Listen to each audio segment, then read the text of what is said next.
अस्सलाम वालेकुम नाजरीन, आप देख रहे हैं K92 न्यूज़ और मैं हूं रुबीना नाज। चलते हैं इलाकाई खबरों की तरफ।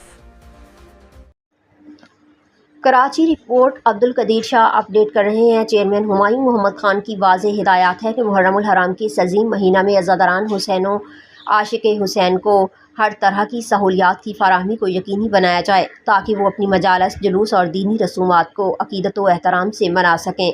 लिहाजा चेयरमैन हुमायूं मोहम्मद खान की हिदायत के मुताबिक अज़ादरान हुसैन को बल्दियाती सहूलियात की फराहमी के गर्ज से म्युनिसिपल कमिश्नर जावेद कमर ने तमाम इमाम बारगाहों का दौरा किया और जारी कामों और किए जाने वाले इंतज़ामात का जायज़ा लिया और साथ ही जहाँ कहीं भी बल्दियाती सहूलियात में बेहतरी की ज़रूरत महसूस की, अपनी टीम को मौका पर ही हिदायत जारी की।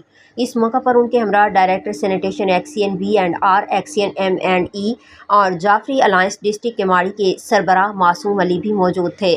अपने दौरे के दौरान उन्होंने मुख्तलिफ इमाम बारगाह के उलमा और मुंतज़मीन से मुलाकातें की और उन्हें अपने भरपूर ताउन की यकीन दहानी दिलाते हुए कहा कि टाउन इंतज़ामिया की पूरी कोशिश है कि इस साल पिछले साल की निस्बत ज़्यादा बेहतर काम किए जाएँ। इस हवाले से चेयरमैन हुमायूं मोहम्मद खान की हमें वाज़ेह हिदायत है कि अज़ादरान हुसैन को उनकी दीनी रसूमात और मजालिस के लिए ज़्यादा से ज़्यादा रिलीफ फराहम किया जाए। इस मौका पर वहाँ पर मौजूद मुंतज़मीन ने टाउन इंतज़ामिया के इंतज़ामात और कामों को सराहा। म्युनिसिपल कमिश्नर जावेद कमर ने कहा कि शहादत हुसैन राह हक़ पर चलने वालों के लिए एक ऐसा पैगाम है जो उनको हिम्मत, सब्र और इस्तकामत का दर्स देता है और उनकी इस अजीम कुर्बानी की मिसाल पूरी दुनिया में नहीं मिलती। हम अज़ादरान हुसैन की खिदमत को अपनी खुश नसीबी समझते हैं।